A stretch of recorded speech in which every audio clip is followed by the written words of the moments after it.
തൃശൂർ സുരേഷ് ഗോപി എടുത്തതാണോ, സുരേഷ് ഗോപിക്ക് ചിലരെല്ലാം കൂടി ചേർന്ന് കൊടുത്തതാണോ എന്നുള്ളതാണ് രാഷ്ട്രീയ കേരളത്തിൽ ഇപ്പോൾ സംസാര വിഷയമായിരിക്കുന്നത്.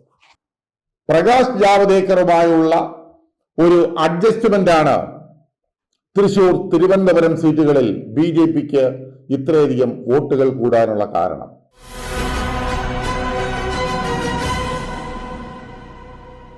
നമസ്കാരം, ന്യൂസ് ഗ്ലോബ് TVയിലേക്ക് എല്ലാ പ്രേക്ഷകർക്കും സ്വാഗതം.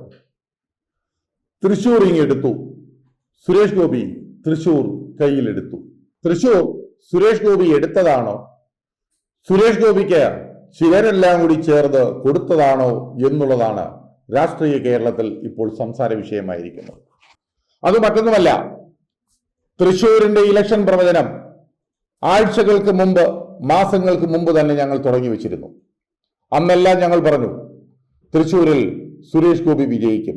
അതിനുള്ള കാരണങ്ങളും വളരെ അക്കമിട്ട് നിരത്തിയിരുന്നു. ഇപ്പോൾ പറയാൻ പോകുന്നത് ഇന്നലെ ദല്ലാൽ നന്ദകുമാർ പറഞ്ഞിരുന്ന ഒരു കാര്യമാണ്.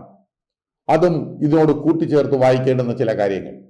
ദല്ലാൽ നന്ദകുമാർ വളരെ വ്യക്തമായി ഇന്നലെ പറഞ്ഞിരിക്കുന്നു, പ്രകാശ് ജാവദേക്കറുമായുള്ള ഒരു അഡ്ജസ്റ്റ്മെന്റാണ് തൃശൂർ, തിരുവനന്തപുരം സീറ്റുകളിൽ BJPക്ക് ഇത്രയധികം വോട്ടുകൾ കൂടാനുള്ള കാരണം. വോട്ടിന്റെ നിലയൊക്കെ നോക്കിയാൽ അക്ഷരാർത്ഥത്തിൽ അത് ശരിയാണ്. കാരണം സുരേഷ് ഗോപി ജയിച്ചിട്ട് ഇന്നേ വരെ 2 ദിവസമായി ഒരുപാട് കാര്യങ്ങൾ പല ചാനലുകളിലും സുരേഷ് ഗോപി പറഞ്ഞു. ഞാൻ തൃശ്ശൂരിനെ ഹൃദയത്തോട് ചേർത്ത് വെക്കുന്നു, ഇനി അത് കിരീടമായി മാതാവിന്റെ ഒക്കെ തലയിൽ കിരീടം വെച്ചതുപോലെ ഞാനെടുത്ത് തലയിൽ വെക്കും, തൃശ്ശൂരിനെ ഞാൻ തലയിൽ കൊണ്ട് നടക്കും എന്നൊക്കെയാണ് പറഞ്ഞത്. എന്തൊക്കെ പറഞ്ഞാലും സുരേഷ് ഗോപി മിണ്ടാത്ത ഒരു കാര്യമുണ്ട്, കരുവന്നൂർ കേസിന്റെ കാര്യം. കരുവന്നൂരിൽ ആയിരക്കണക്കിന് ആളുകൾക്ക് കോടിക്കണക്കിന് രൂപ നഷ്ടപ്പെട്ടത് പാർട്ടിക്കാർ തന്നെ അടിച്ചു മാറ്റിയതാണ്. പാർട്ടി സെക്രട്ടറി അടക്കമുള്ള ആളുകൾക്ക് അവിടെ EDയുടെ ചോദ്യങ്ങളൊക്കെ നേരിടേണ്ടി വന്നു. പക്ഷേ ആ കരുവന്നൂർ കേസ് ഇനി ഉണ്ടാവില്ല എന്നുള്ളതാണ് സത്യം എന്നും ആളുകൾ പറഞ്ഞു തുടങ്ങുന്നു. കാരണം കരുവന്നൂർ കേസിൽ തൃശൂർ ജില്ലാ സെക്രട്ടറിയായ MM വർഗീസിനെതിരെ EDയുടെ ചൂണ്ടുവിരൽ ചൂണ്ടിയപ്പോൾ അവിടെ സുരേഷ് ഗോപി ജയിച്ചു എന്നുണ്ടെങ്കിൽ CPMന്റെ കോട്ടകളായിരുന്ന പല സ്ഥലങ്ങളിലും തൃശ്ശൂരിൽ ആ വോട്ടുകൾ ആർക്കാണ് മറിഞ്ഞത് എന്നുള്ളത് ഒന്ന് അന്വേഷിക്കേണ്ട കാര്യമാണ്. അതിന് മുഖ്യമന്ത്രി പറയുന്നത് പോലെ ആഴത്തിൽ പരിശോധിക്കേണ്ട കാര്യമൊന്നുമില്ല. ഇത് ആഴത്തിൽ പരിശോധിക്കുമെന്നാണ് മുഖ്യമന്ത്രി പറയുന്നത്. എവിടെയാണ് ആഴത്തിൽ പരിശോധിക്കേണ്ടത്? വളരെ വ്യക്തമായി എല്ലാവർക്കും അറിയാം. കോൺഗ്രസ്സുകാർ പറയുന്നു TN പ്രതാപൻ കാലുവാരിയതാണ് മുരളിയെ എന്ന്. TN പ്രതാപൻ കാലുവാരി എന്നുള്ളതൊന്നും ഞാനതിന് ആ കാര്യങ്ങൾ പറയാൻ നിൽക്കുന്നില്ല. കാരണം അതൊക്കെ കോൺഗ്രസ്സുകാർ തന്നെ തെളിയിക്കേണ്ട കാര്യങ്ങളാണ്. അതുമാത്രമല്ല, ഞാൻ മറ്റൊരു കാര്യം കൂടി അന്ന് പറഞ്ഞിരുന്നു.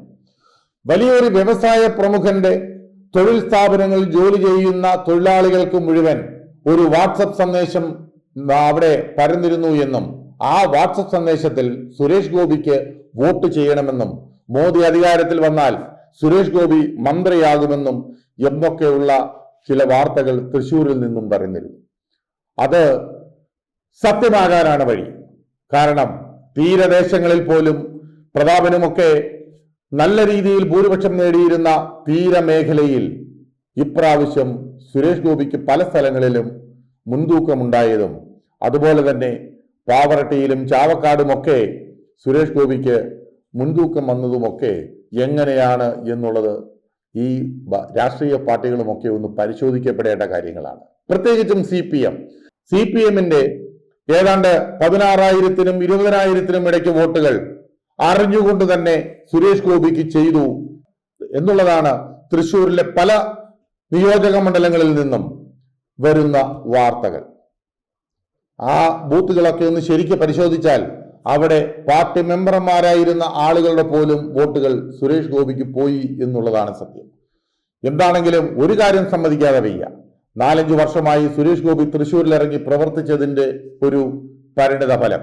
അത് വോട്ട് മറിച്ചാലും ഇല്ലെങ്കിലും എന്ത് അന്തർധാരയാണെങ്കിലും സുരേഷ് ഗോപി തൃശ്ശൂരിൽ ജയിച്ചു എന്നുള്ളതാണ് സത്യം. അതുമാത്രമല്ല, അവിടെ കെ മുരളീധരൻ 3ാം സ്ഥാനത്തായി പോയതും ഏറ്റവും കൂടുതൽ കോൺഗ്രസിന് നാണക്കേടുണ്ടാക്കുന്ന ഒരു സംഗതിയാണ്. ഈ കെ മുരളീധരന് സത്യത്തിൽ 2ാം സ്ഥാനത്തേക്ക് വരാമായിരുന്നു. ആ 2ാം സ്ഥാനത്തേക്ക് പോലും കെ മുരളീധരനെ കൊണ്ടുവരാതിരുന്നതിന്റെ പരിപൂർണ ഉത്തരവാദിത്വം അവിടുത്തെ കോൺഗ്രസ് നേതൃത്വത്തിന് തന്നെയാണ്. എന്താണ് അങ്ങനെ സംഭവിച്ചത് എന്നുള്ളത് അവർ പരിശോധിക്കട്ടെ, അല്ല ഒന്നും പറയാനില്ല. CPIയുടെ സ്ഥാനാർത്ഥികൾ നിന്ന സ്ഥലങ്ങളിലെല്ലാം തന്നെ വളരെയധികം കഷ്ടമെന്നേ പറയാനുള്ളൂ. തൃശൂർ സുനിൽകുമാർ തോറ്റു. വളരെ നല്ലൊരു മനുഷ്യൻ പന്നിൻ രവീന്ദ്രൻ തിരുവനന്തപുരത്ത് നിന്നിട്ട് 3ാം സ്ഥാനത്തേക്ക് പോയി. ഞാൻ ഒരിക്കൽ എൻ്റെ ഒരു സർവേയിൽ ഞാൻ വളരെ വ്യക്തമായി പറഞ്ഞിരുന്നു, തിരുവനന്തപുരത്ത് ശശി തരൂർ ജയിക്കുമെന്നും രാജീവ് ചന്ദ്രശേഖർ 2ാമതായിരിക്കുമെന്നും. പന്നിൻ രവീന്ദ്രൻ എൻ്റെ ഏറ്റവും അടുത്തൊരു സുഹൃത്തു കൂടിയാണ്. അദ്ദേഹം 3ാം സ്ഥാനത്തേക്ക് പോകാൻ സാധ്യതയുണ്ട് എന്നുമാണ് അന്ന് പറഞ്ഞത്. അത് അക്ഷരാർത്ഥത്തിൽ ശരിയായി സംഭവിച്ചിരിക്കുന്നു. പന്നിൻ രവീന്ദ്രൻ എന്തുകൊണ്ടാണ് 3ാമത് പോയത്? പന്നിൻ രവീന്ദ്രൻ പറയുന്നത് അവിടെ കോടികൾ ഒഴുക്കി എന്നൊക്കെയാണ്. കോടികൾ ഒഴുക്കിയതിൽ മാത്രമല്ല രവിയേട്ട, തിരുവനന്തപുരത്തും സംഭവിച്ചത് ഒരു പരസ്പര ധാരണയാണ്. കാരണം ED കേസുകളും കരുവന്നൂർ കേസും അതുപോലെ നടി ആക്രമിക്കപ്പെട്ട കേസുമൊക്കെ ഇനി എവിടെ ചെന്ന് അവസാനിക്കും എന്ന് നമ്മൾ കണ്ടറിയേണ്ടിയിരിക്കുന്നു. നടി ആക്രമിക്കപ്പെട്ട കേസ് ഇതിനിടയ്ക്കിൽ പറയുന്നത് ആളുകൾ പറയും ഇവൻ ഇതല്ലാതെ മറ്റൊന്നും പറയാനില്ലേ എന്നൊക്കെ വേണമെങ്കിൽ ചോദിച്ചേക്കാം. പക്ഷേ ആ കേസിനും ചില വ്യതിയാനങ്ങൾ വരാൻ സാധ്യതയുണ്ട് തൃശ്ശൂരിലെ വിജയം എന്നൊക്കെയാണ് ചില ആളുകൾ പല സ്ഥലങ്ങളിലും പറഞ്ഞു തുടങ്ങിയിരിക്കുന്നത്. അത് എന്താണ് എന്നുള്ളത് വിസ്തരിച്ച് പിന്നീട് പറയുന്നതാണ്. എന്തൊക്കെയാണെങ്കിലും ശരി, ആരെ എടുത്ത് തലയിൽ വെച്ചാലും, ഏത് തൃശ്ശൂർ എടുത്ത് സുരേഷ് ഗോപി തലയിൽ വെച്ചാലും, നടി ആക്രമിക്കപ്പെട്ട കേസും കരുവന്നൂർ കേസുമൊക്കെ ഈ നാട്ടിലെ ജനങ്ങൾ നോക്കിക്കണ്ട കേസുകളാണ്.